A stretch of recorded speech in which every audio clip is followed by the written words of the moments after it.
Estimados hermanos, estimadas hermanas, con el gusto de saludarles una vez más por medio de esta tecnología que nos sirve para estar en comunión los unos con los otros. Vamos a entonar unos cantos para honrar y glorificar a Dios, pero antes quisiera compartirles el Salmo 150, que dice así: alabad a Dios en su santuario, alabadle en la magnificencia de su firmamento, alabadle por sus proezas, alabadle conforme a la muchedumbre de su grandeza, alabadle al son de bocina, alabadle con salterio y arpa, alabadle con pandero y danza, alabadle con cuerdas y flautas, alabadle con címbalos resonantes, alabadle con címbalos de júbilo. Todo lo que respira, alabe a Jah. Vamos a orar. Señor Padre, en este día te damos gracias por este tiempo que nos permites estar una vez más reunidos, Padre. Queremos dejar en tus manos este tiempo de alabanza, este tiempo de poder adorarte, poder honrarte con nuestros labios, Padre bendito, y también, Padre, poner en tus manos el tiempo de estudio de tu palabra para que tú seas quien toque nuestros corazones también, y que en este tiempo tu nombre sea exaltado, tu nombre sea alabado, Padre. Te damos gracias y en tus manos dejamos este tiempo en Cristo Jesús. Amén.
Después de haber alabado al Señor con estos hermosos cantos, después de haberle adorado por medio de nuestros labios, por medio de esta alabanza, vamos a continuar con el estudio de Mateo, el Evangelio de Mateo que hemos venido estudiando ya por más de un año. Entonces vamos a continuar, pero antes, hermanos, quiero pedirles de favor que allá en sus casas, en sus hogares, con sus familias, con sus hijos, de verdad recordemos que hoy es el día del Señor, el día establecido para alabar, adorar al Señor, para escuchar su palabra, para servirle. Entonces creo que es importante que por un ratito, por un tiempo, te olvides de cosas, a lo mejor el quehacer, a lo mejor las cosas cotidianas de nuestra vida.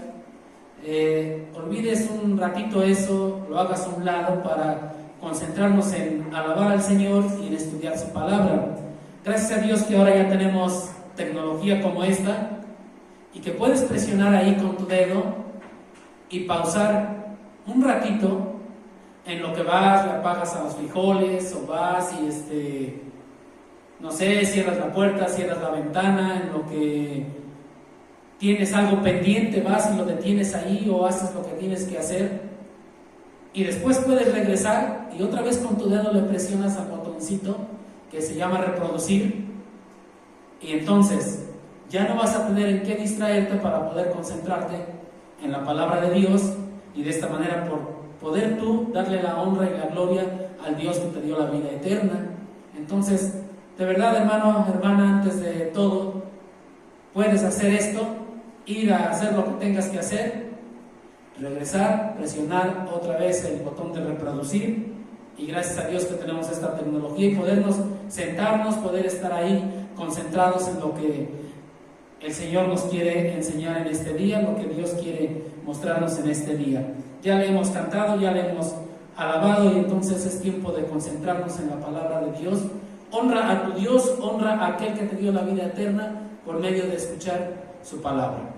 No importa el predicador, no importa quién lo esté diciendo, quién lo esté haciendo, lo importante que es la Biblia, la palabra de Dios. Entonces te invito a que hagas esto y que presiones el botón de play o reproducir en ese momento que tú estás totalmente dispuesto para tu Dios, para tu Señor. Les decía, vamos a continuar con el estudio de Mateo y desde el capítulo 21, versículo 23, vemos las preguntas que le hicieron a Jesús acerca de su autoridad. Dichas preguntas las contestó por medio de 3 parábolas: la parábola de los 2 hijos, la parábola de los labradores malvados y la parábola de la fiesta de bodas. Con estas respuestas, los principales sacerdotes y ancianos del pueblo, o sea, los fariseos, entendieron que él estaba hablando de ellos. Nos lo dice Mateo 21:45. Entonces, al entender que estaba hablando de ellos, los fariseos se fueron. Ellos se fueron del lugar, abandonaron el lugar y después enviaron a sus discípulos, es decir, discípulos de los fariseos, con los herodianos. Los enviaron y lo vemos ahí en Mateo 22, versículo 15, que dice: entonces se fueron los fariseos y consultaron cómo sorprenderle en alguna palabra, y le enviaron los discípulos de ellos con los herodianos. Entonces, ahora regresan discípulos de fariseos y herodianos, y la idea o la intención era tenderle una trampa con la pregunta: ¿es lícito dar tributo a César o no? ¿Es lícito dar tributo a César o no? La respuesta a esta pregunta nos la explicó nuestro hermano Agustín la semana pasada. Y de esta manera llegamos ahora a Mateo capítulo 22, versículos del 23 al 33, que es el que el día de hoy vamos a estudiar, vamos a analizar. Entonces, de favor, abren sus Biblias en Mateo capítulo 22, versículos del 23 al 33, del cual voy a dar lectura. Espero que en sus casas me sigan con la vista, con su Biblia abierta y poder entender lo que el Señor tiene planeado para nosotros. Muchas veces su servidor como lector pues tiene errores, es la razón por la cual les pido tengan su Biblia también y lean a la par. Mateo 22, versículos 23 al 33. Aquel día vinieron a él los saduceos, que dicen que no hay resurrección, y le preguntaron: Maestro, Moisés dijo, si alguno muriere sin hijos, su hermano se casará con su mujer y levantará descendencia a su hermano. Hubo pues entre nosotros 7 hermanos. El primero se casó y murió, y no teniendo descendencia, dejó su mujer a su hermano. De la misma manera también el segundo y el tercero hasta el séptimo. Y después de todos murió también la mujer. En la resurrección, pues, ¿de cuál de los 7 será ella mujer, ya que todos la tuvieron? Entonces respondiendo Jesús les dijo: erráis, ignorando las Escrituras y el poder de Dios, porque en la resurrección ni se casarán ni se darán en casamiento, sino serán como los ángeles de Dios en el cielo. Pero respecto a la resurrección de los muertos, ¿no habéis leído lo que os fue dicho por Dios cuando dijo: yo soy el Dios de Abraham, el Dios de Isaac y el Dios de Jacob? Dios no es un Dios de muertos, sino de vivos. Oyendo esto, la gente se admiraba de su doctrina. Amén. Como podemos notar, ya son preguntas que le hacen a nuestro Señor Jesús, preguntas directas que le hacen y las cuales Él contesta también de manera directa. Ya no lo hace por medio de parábolas o de analogías, ahora lo hace de manera directa. Al igual que la pregunta del versículo 17, que hablaba acerca del tributo al César, aquí también se tiene la intención de tenderle una trampa a Jesús con la intención de tener una palabra o alguna situación para poder prenderle. Dicho pasaje que ya leímos lo vamos a dividir en 4 partes, y aquellos que toman nota acostumbran ir escribiendo, sepan que es en 4 partes con la finalidad de entenderlo mejor y de esta manera irlo analizando. La primera parte está en el versículo 23 y vamos a ver la oposición. Dice el versículo 23: aquel día vinieron a él los saduceos.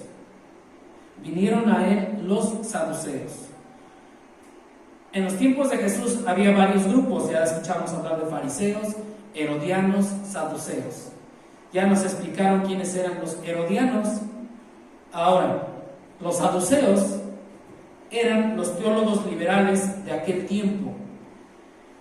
En cuestiones religiosas eran los oponentes a los fariseos. Estaba el grupo de los fariseos y el grupo entonces de los saduceos.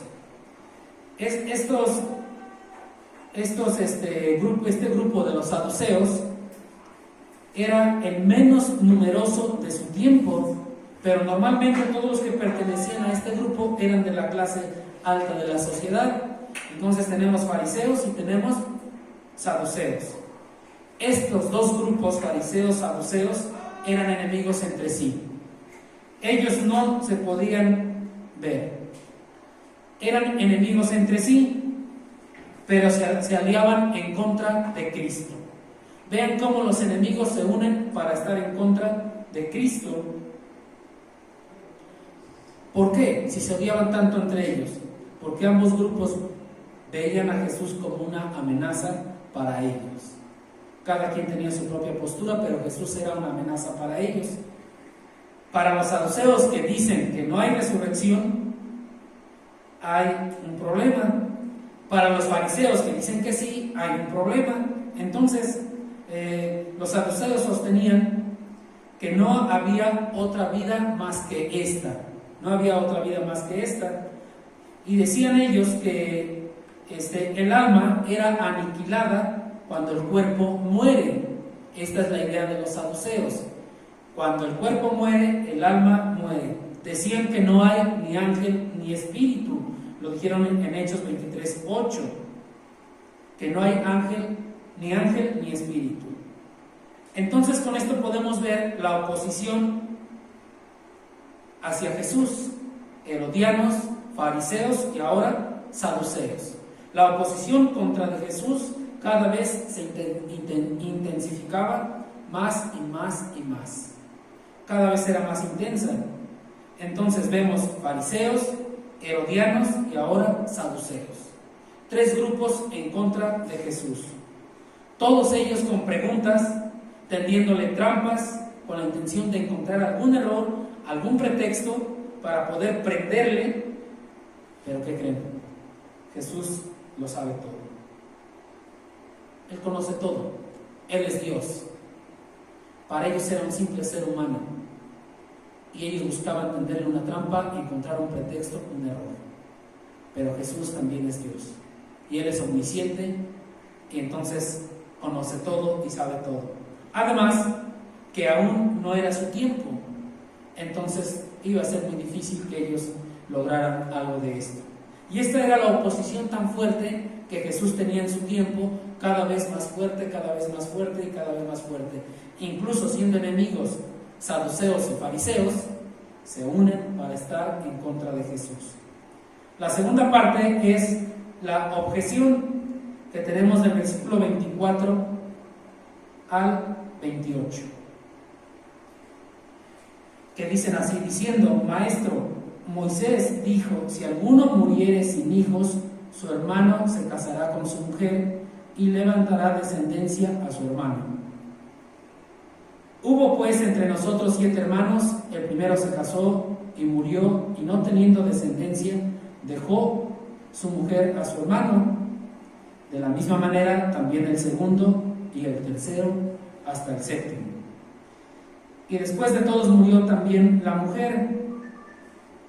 Escuchen bien el versículo 28. En la resurrección pues, ¿de cuál de los 7 será ella mujer, ya que todos la tuvieron?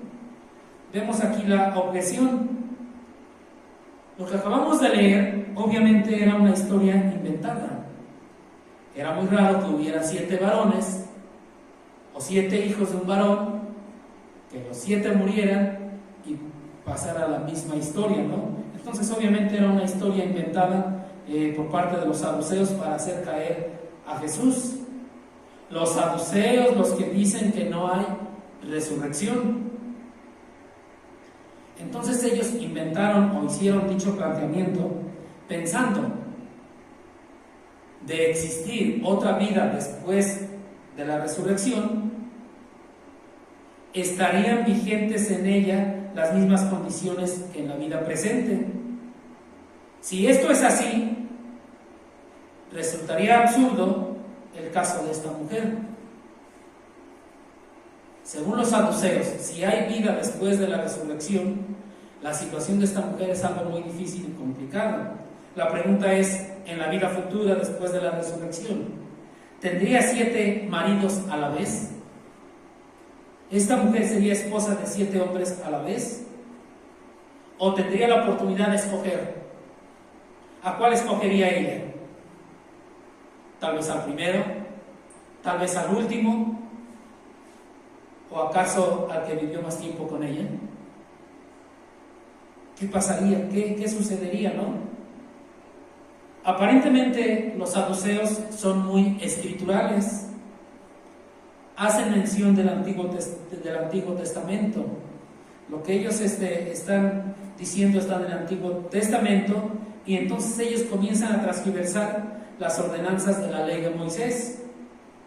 Y aquí es donde debemos de tener mucho cuidado, porque en la actualidad pasa lo mismo. Encontramos predicadores, encontramos evangelizadores que comienzan a transgiversar las verdades de la palabra de Dios para tenerlo a su manera, y es algo muy normal. Lo que nos corresponde a cada uno de manera personal es estar atentos, estar sigilosos para detectar si algo de esto pasa. Para dar la base legal a lo que estos saduceos estaban planteando, citaron la llamada ley del liberato, que está en Deuteronomio capítulo 25. Si por favor vamos a Deuteronomio 25 en sus Biblias, lo buscan por favor, que es muy importante entender en su contexto este versículo de Deuteronomio 25 y cómo los saduceos lo empiezan a usar, ¿no? Entonces vamos a Deuteronomio capítulo 25, y en el capítulo 25 de Deuteronomio, en el versículo 5 dice: cuando hermanos habitaren juntos y muriere alguno de ellos y no tuviere hijo, la mujer del muerto no se casará fuera con hombre extraño. Su cuñado se llegará a ella y la tomará por mujer y hará con ella parentesco. ¿Ok? Esta era una ley, como podemos ver, una ley destinada para preservar la distinción de familias, para preservar las familias, y sobre todo conservar las familias con sus correspondientes heredades. Por eso era importante que se hiciera esto, para que el hermano no se quedara o se perdiera su renombre, si no existiera, ¿no? Pero si seguimos estudiando un poquito más adelante, ahí en el versículo 6 dice, Deuteronomio 25, 6: y el primogénito que ella diere a luz sucederá en el nombre de su hermano muerto, para que el nombre de éste no sea borrado de Israel. Entonces los saduceos únicamente se quedaron con el versículo 5, pero no tomaron en cuenta el versículo 6. Es decir, versículo 5 lo debemos entender a la luz del versículo 6. Y los saduceos únicamente se quedaron con el 5, porque eso rescataron, porque eso a ellos les convenía. Y entonces hacen a un lado el versículo 6. ¿Sí? Vean para qué era hacer esto de que si alguien muere, su hermano toma a su mujer. El primogénito que ella diere a luz sucederá en el nombre de su hermano muerto, para que el nombre de éste no sea borrado de Israel. Esa era la causa, esa era la situación. Ahora, esto era algo de verdad muy complicado y muy difícil. Complicado y difícil. Primero, por la devastación a causa de la muerte de un familiar. Cuando muere un familiar, siempre va a haber tristeza, siempre va a haber devastación. Imagínense ustedes una muerte, otra muerte, y así llegar hasta 7 muertes en la misma familia. Eso es algo complicado. Y la segunda situación por la cual es complicado y difícil es la obediencia. Era un mandato, ¿estamos de acuerdo? Era un mandato que el Señor estaba dando. Pero imaginen ustedes ya al 5º, al 6º hermano, al 7º hermano, ¿creen que querría casarse? ¿Qué diría? Yo ahorita luego me caso, seguro que luego me muero. Entonces sería algo bien complicado y bien difícil, muy difícil por esta situación. La ventaja aquí, hay una gran ventaja, ¿saben cuál es? Que era un caso inventado. Era un caso que se inventaron los saduceos. Y lo vemos en el versículo 25 y 26, cómo lo fueron narrando. Hubo pues entre nosotros, no le dijeron, aquí está el caso, ¿qué tenemos que hacer? Vean cómo se lo inventaban. Hubo pues entre nosotros 7 hermanos que les pasó esto y esto, ¿no? Entonces, no era muy común en los tiempos de Jesús que sucediera esto y se tuviera que aplicar esta ley, pero ellos se inventaron el caso. Y como podemos ver ahí en el versículo 27 dice, y después de todos murió también la mujer. Después de todos murió la mujer. Con esto nos damos cuenta que la copa amarga de la muerte siempre va a pasar de boca en boca, y tarde o temprano todo ser humano tiene que tomar de ella, tiene que brindar con esta copa amarga de la muerte.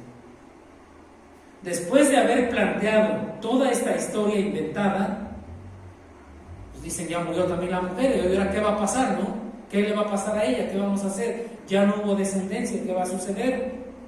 Y entonces hacen la pregunta del versículo 28. En la resurrección, pues, ¿de cuál de los 7 será ella mujer? Ya que todos la tuvieron.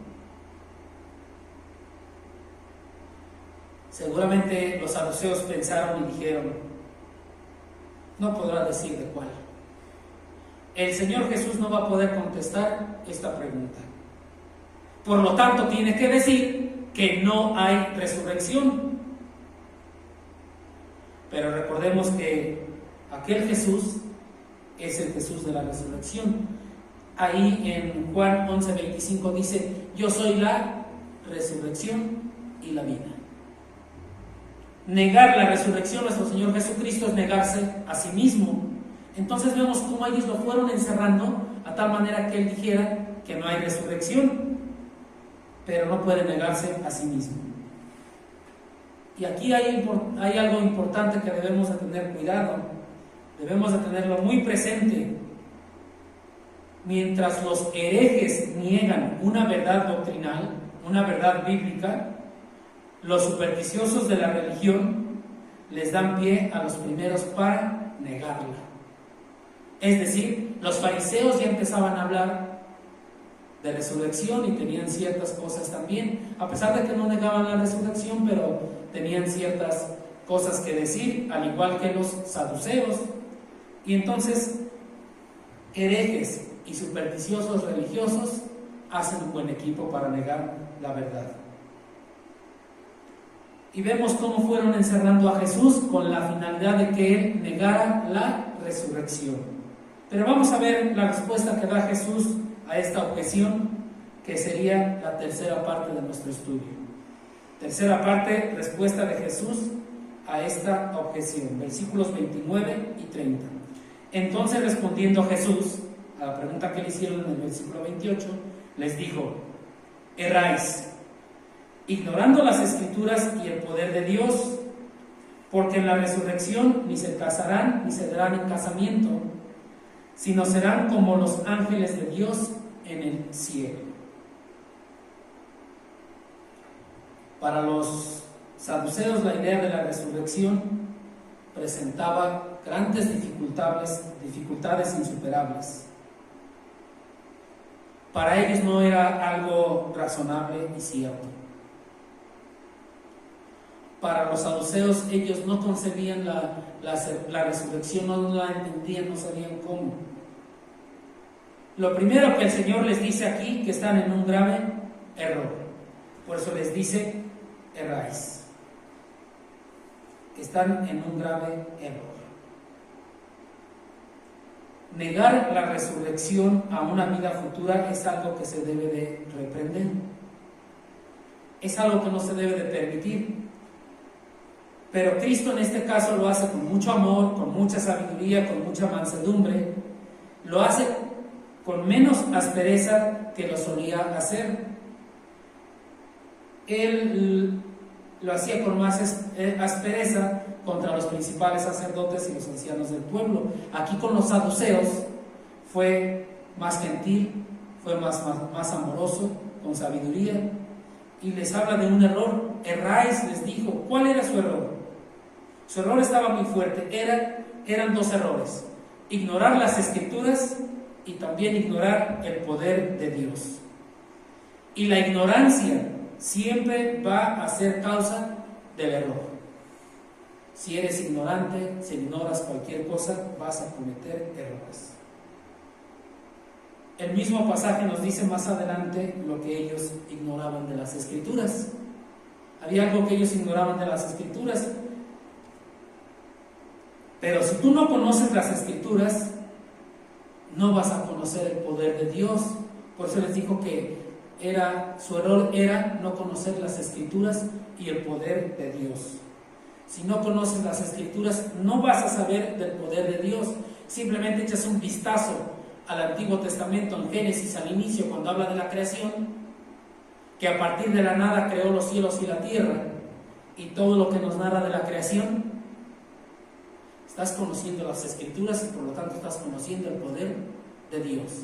Y si nos viniéramos en orden desde el Génesis, encontraríamos tanta situación donde se ve el poder de Dios, que detuvo el sol, que abrió el mar rojo, etc. Hay bastantes que pudiéramos mencionar, y si no conoces las Escrituras, por lo tanto no conoces el poder de Dios. Se vio muy claro es esto. Conoces las Escrituras, conoces entonces el poder de Dios. De esta manera aprendemos que debemos de estudiar siempre las Escrituras para no tener algún error. Todo creyente está obligado de su Señor a estudiar las Escrituras. Escúchenlo bien, estudiar las Escrituras, más no abrir la Biblia, leer un versículo y la cierro y asunto arreglado, ya terminé con mi devocional del día de hoy. Pregúntate, ¿cuánto lees tu Biblia? ¿La lees diario? ¿La lees en la mañana y en la noche? ¿La lees una vez al día? ¿O lees la palabra de Dios una vez a la semana en el culto?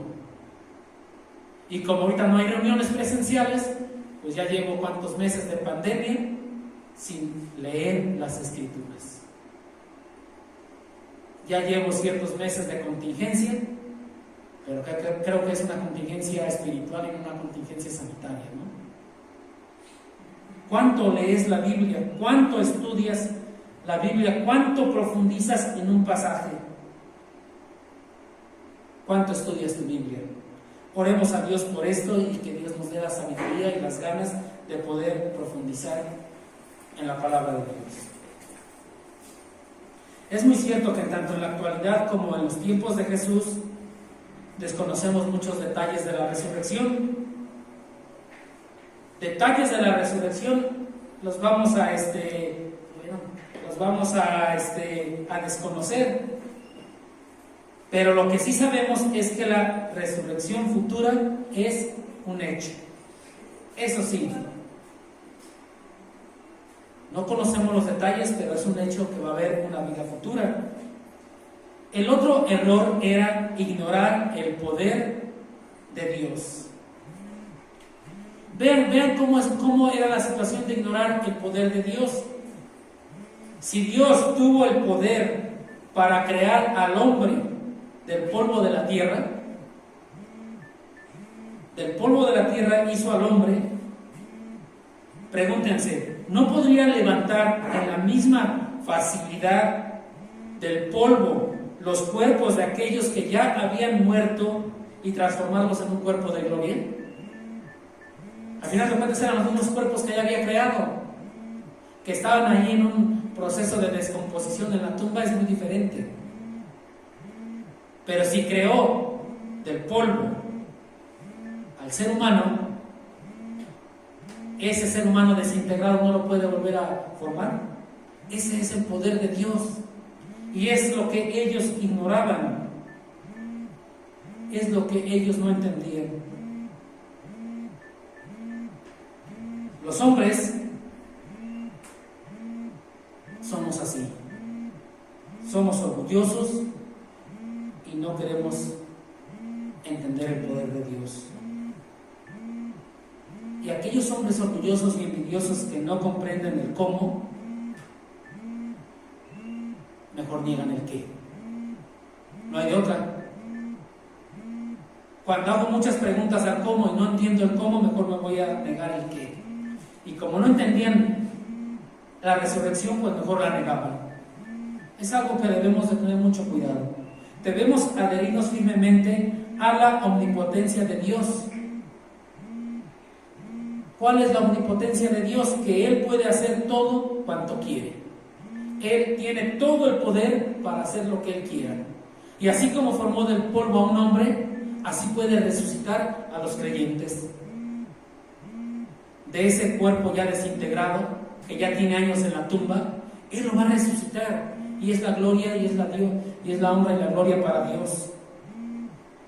Su error de los saduceos era no conocer las Escrituras, las cuales afirman categóricamente la resurrección, afirman la inmortalidad del alma y por lo tanto otra vida después de esta.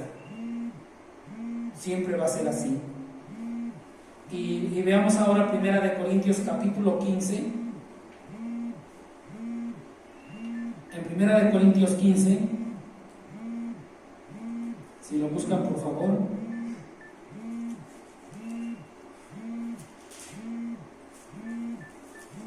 Es un pasaje muy conocido 1 Corintios capítulo 15, en el versículo 15:4, dice así: y que fue sepultado y que resucitó al tercer día conforme a las Escrituras.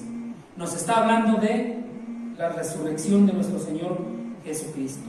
Más adelante, versículo 12: pero si se predica de Cristo que resucitó de los muertos, ¿cómo dicen algunos entre vosotros que no hay resurrección de muertos? Porque si no hay resurrección de muertos, tampoco Cristo resucitó. Y si Cristo no resucitó, vana es nuestra fe y vana es todo lo que hacemos para honrar y glorificar a Dios. La ignorancia siempre va a promover el error. Por lo tanto, debemos de profundizar en las Escrituras y debemos de leer las Escrituras. Dice el versículo 30 de Mateo 22: porque en la resurrección ni se casarán ni se darán en casamiento, sino serán como los ángeles de Dios en el cielo. Esto era lo que realmente ellos ignoraban de las Escrituras. Les rectifica su equivocación y les corrige las ideas groseras que ellos abrigaban acerca de la resurrección según los fariseos, es decir, que en la resurrección, ¿qué iba a suceder? ¿Qué iba a pasar? Ellos pensaban que la vida iba a ser igual, pero no será un estado como en el presente. La vida futura será diferente a la vida del presente. En esta vida hay matrimonio. Escúchenlo bien. Es el matrimonio establecido por Dios, y el matrimonio establecido por Dios está compuesto de un hombre y una mujer. Un hombre y una mujer.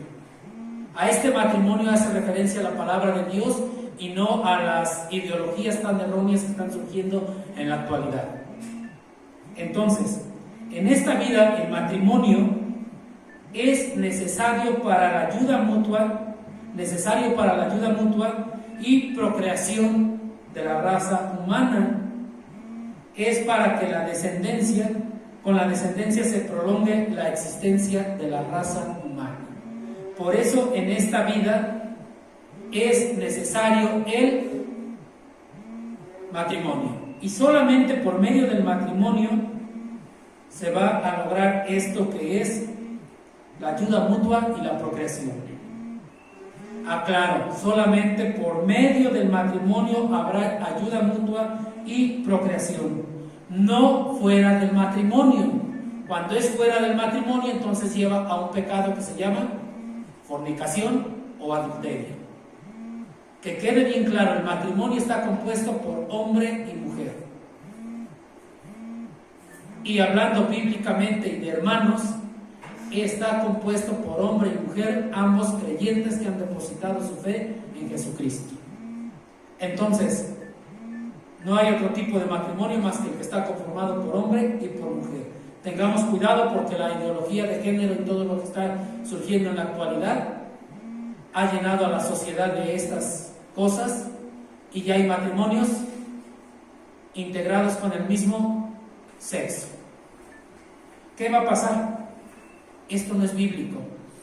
No es bíblico y hay que tener mucho cuidado. Esto no es bíblico. Entonces es hombre y mujer y nada más. Y la procreación se va a dar únicamente en el matrimonio, no fuera del matrimonio.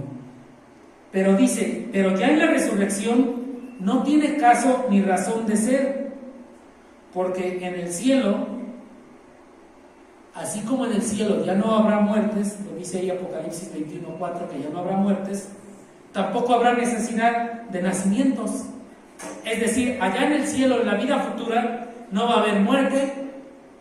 Dice la Biblia que no habrá muerte, ni llanto, ni más dolor. Entonces ya no va a haber muerte. Y como ya no va a haber muerte, ya no hay necesidad de nuevos nacimientos.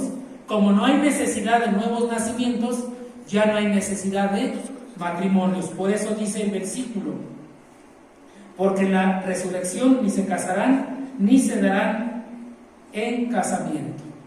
Ya no hay necesidad de esto. Ya está solucionado. Ya no hay necesidad del matrimonio. Y el versículo dice algo todavía muy importante: serán como los ángeles de Dios en el cielo. Escuche bien, serán como los ángeles de Dios, es decir, parecidos a los ángeles de Dios en el cielo. No dice que seremos ángeles. El ser humano ya transformado en su vida futura, en su glorificación allá después de la resurrección en el cielo, no seremos ángeles, sino seremos como ángeles, parecidos a ellos que son espirituales, con juicio y con inteligencia.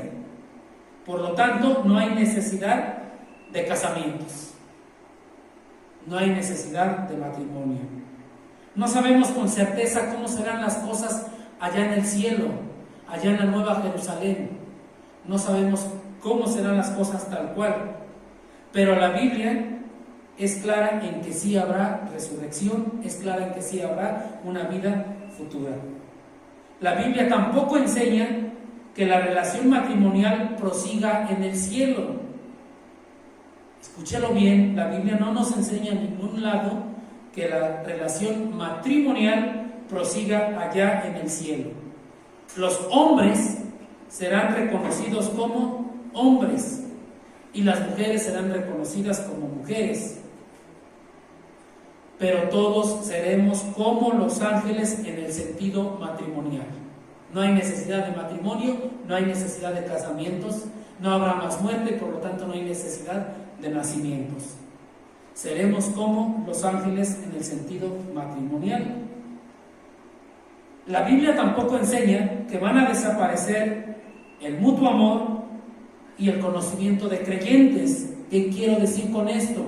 Que como creyentes sí nos vamos a conocer, puesto que somos la iglesia, y la iglesia que está formada por el grupo de creyentes a nivel mundial, a nivel universal, es desposada con Cristo. Es desposada con Cristo en toda una perpetuidad, y en esta comunión de Cristo y la iglesia no tendría sentido esta comunión de Cristo con la iglesia, el esposo con la esposa, si no pudiésemos reconocernos allá en el cielo.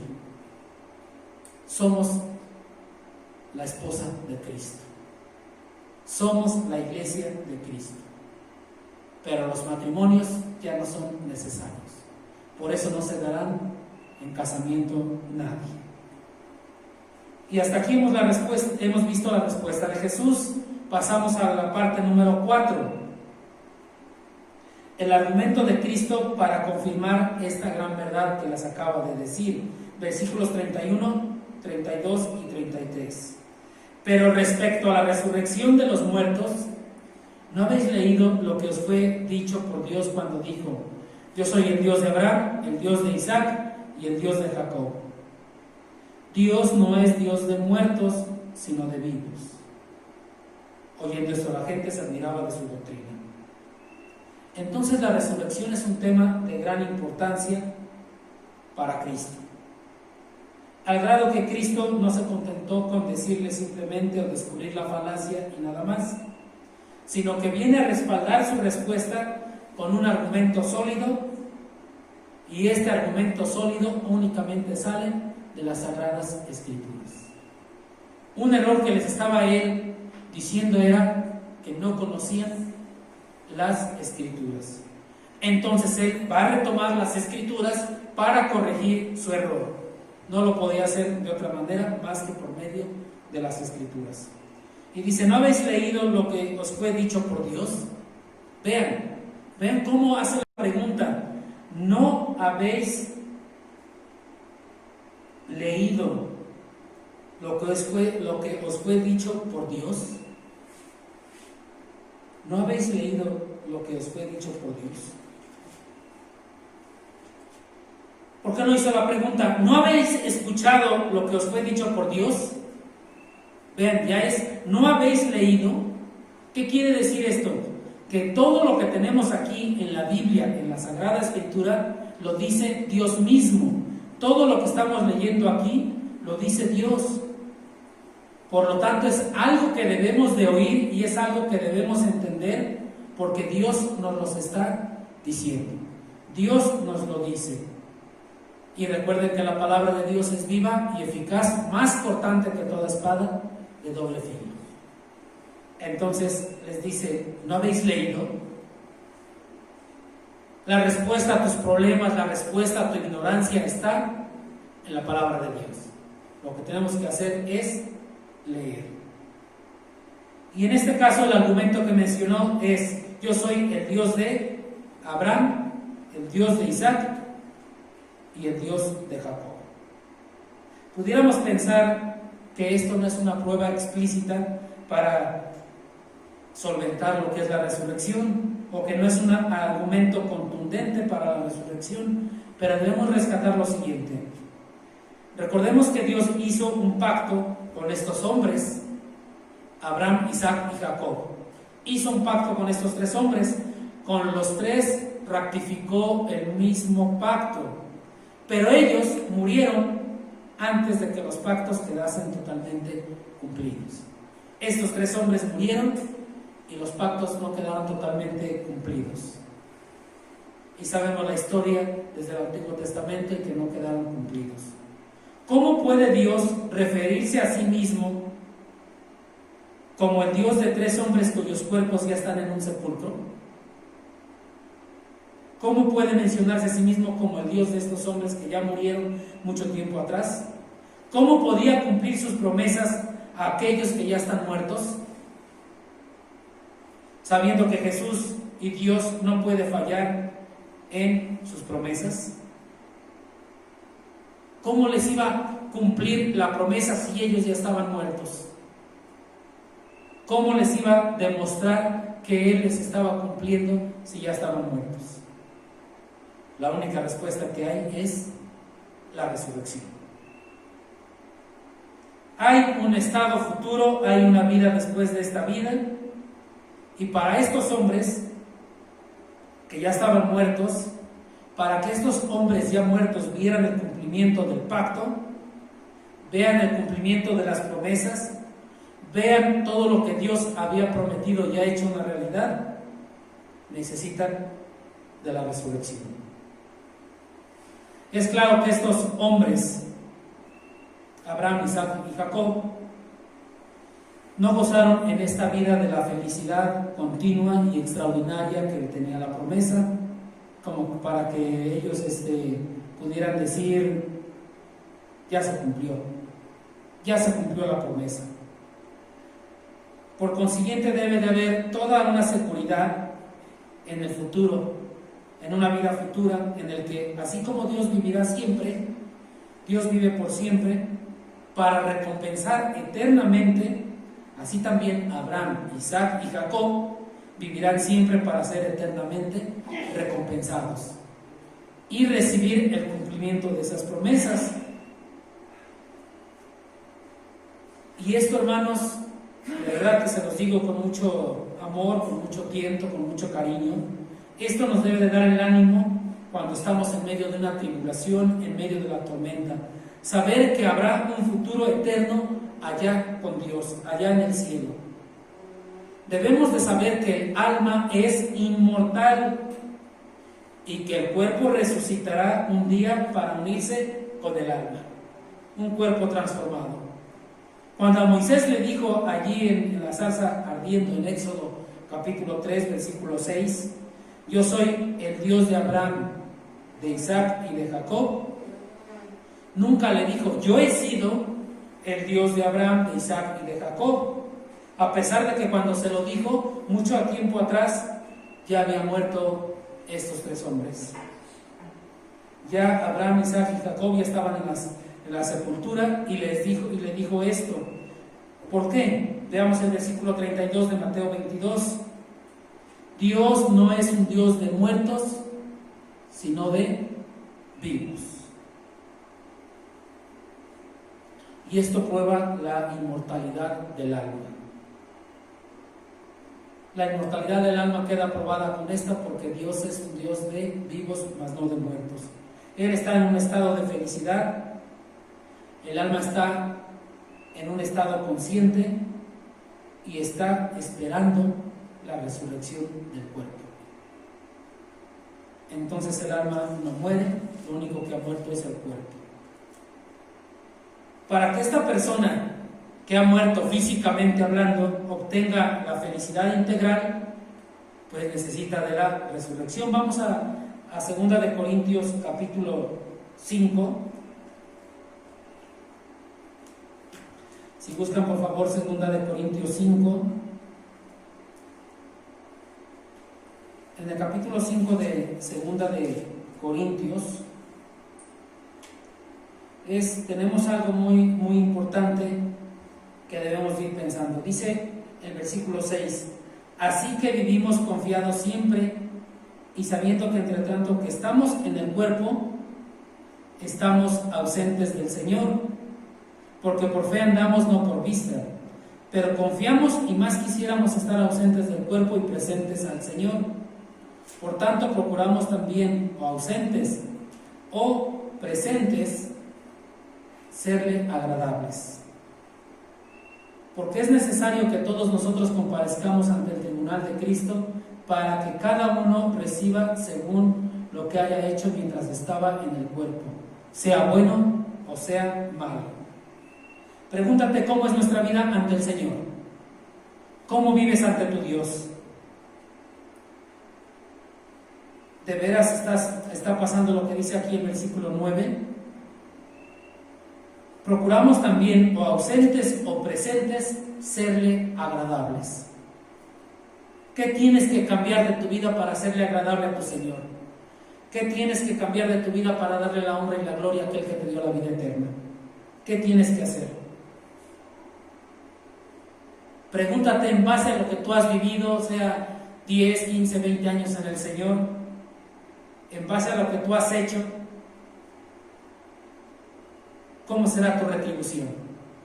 El versículo 10 nos habla de que vamos a comparecer ante el tribunal de Cristo, para que cada uno reciba según lo que haya hecho mientras estaba en el cuerpo. ¿Qué recibirás? ¿Cuál será tu retribución? Analiza tu propia vida y piensa cómo estamos. Es algo que debemos de tener mucho, pero mucho cuidado de nuestras vidas. ¿Qué es lo que estamos haciendo? ¿Cómo estamos viviendo para nuestro Señor? ¿Qué tienes que cambiar para hacerle agradable a tu Dios? ¿Pararte aquí y predicar y dar un sermón le agradará al Señor? ¿O le agradará más tu propia vida? Pararte aquí y cantarle, tocar la batería y el bajo y la guitarra y el saxofón y el teclado y todo lo que tengas, ¿eso le agradará a tu Señor? ¿Eso que haces está respaldado por tu propia vida? ¿Cómo le agradas a tu Señor? Pero bueno, finalmente tenemos el resultado de esta discusión entre los saduceos con Jesús. Dice la palabra de Dios ahí en Mateo 22:34, que los saduceos quedaron en total silencio. Quedaron avergonzados. No tuvieron nada que decir ante la respuesta de Jesús. Les dijo ignorantes. Les demostró que no conocían las Escrituras. Y eso que en su momento eran los teólogos. Eran los que estudiaban y profundizaban la palabra de Dios. La gente quedó admirada, dice el versículo 33. Quedó admirada porque era una nueva doctrina para ellos, ya que ni los escribas, ni los sacerdotes, ni saduceos, ni fariseos se les habían enseñado a las personas. Entonces para ellos era una nueva doctrina y quedaron asombrados. Además era una doctrina muy alentadora, muy consoladora, que les ayudaba mucho, al igual que a ellos y a nosotros, nos debe de consolar y animar para seguir en los caminos del Señor. Saber que hay una vida futura, saber que vas a gozar de la presencia de Dios, creo que nos debe de animar para que andemos en los caminos del Señor con mayor fuerza, con mayor intensidad, con mayor ímpetu, con gozo, con ganas de mostrar que de verdad alabamos y amamos a nuestro Señor, servirle en lo más que podamos, porque en ocasiones vivimos un cristianismo tan simple, tan cotidiano, tan dalai, tan ligero, que la gente del mundo no se percata que eres creyente. Y después de muchos años dicen, hace 10 años te conocí y nunca me pasó por la mente que fueras cristiano. Nunca percaté que tú eras creyente. Porque vivimos un cristianismo tan simple, tan sencillo, tan cómodo, y de verdad, hermanos, pensemos bien en nuestra vida como creyentes. Antes a lo mejor no iba a la reunión de oración porque está lloviendo, porque hace frío, tengo que salir de mi casa, no hay taxis, no alcanzo a llegar, y ahora que lo tienes a un clic de distancia tampoco vas. Vean cómo está tu cristianismo tan dalai. El saber que hay una vida futura, el saber que vas a estar allá con el Señor honrando y glorificando todo el tiempo, que le veremos cara a cara, nos debe de motivar a cambiar nuestra vida como creyentes. Piensa en este versículo 9 de 2 de Corintios capítulo 5, y con este termino. Dice 1 de Corintios 5, 9.